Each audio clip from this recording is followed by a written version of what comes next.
You know, it really took me a while to understand what I was seeing in these documents. What happened, we began this litigation against DuPont and we started getting access to the company's own internal documents.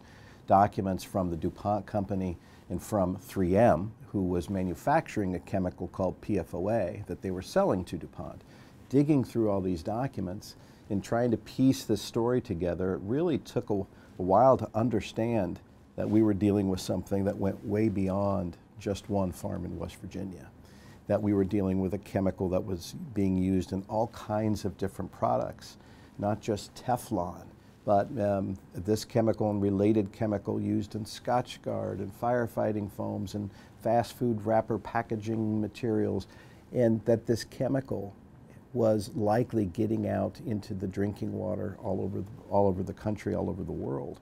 And what really I think impressed upon me the scope and scale of what we were dealing with is when I saw the documents dating back to the 1970s that these companies understood that this chemical was getting into the blood of the entire population of the United States. This was 1975, 1976 timeframe, and that this chemical was likely not only getting into human blood, but staying there and likely building up over time. But these companies hadn't told anybody about it. And so I think when I saw that the chemical had made its way into the entire population's blood supply, I think that's when it really hit me, you know, that this is a much bigger problem than one small farm in West Virginia. It was incredibly difficult.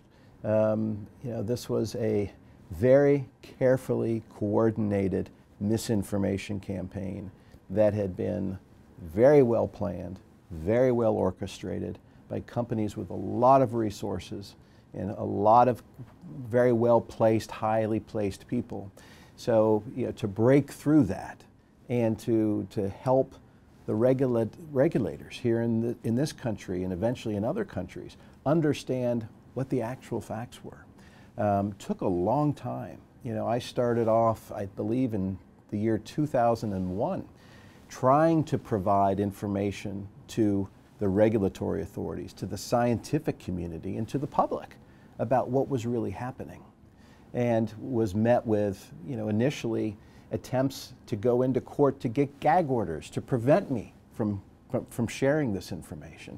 And then attempts to sort of smear, you know, what was going on as misleading or incorrect or not understanding the science, but had to keep persisting in making sure that information was provided to people so that people could see it themselves. They could see the science themselves, what the actual data said in the company's own documents. And that's what eventually, I think, helped folks to see what was really happening, when they could see it in the documents themselves from these same companies.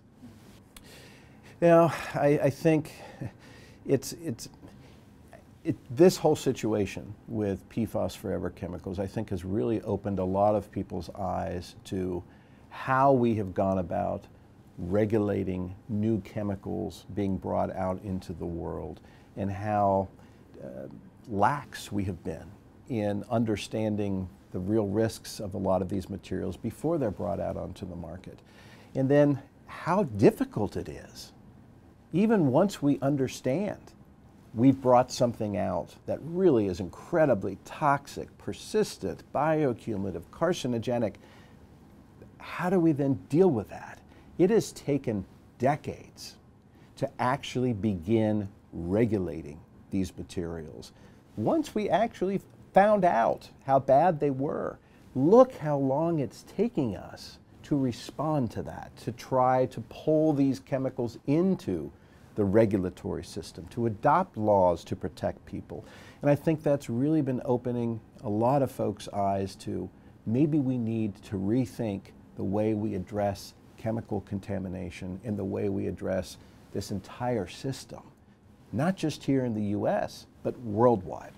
And so that's why now the scientific community and the worldwide, across the planet, regulators, scientists are now concerned when they look at this large group of chemicals and realize there could be 14,000 of these.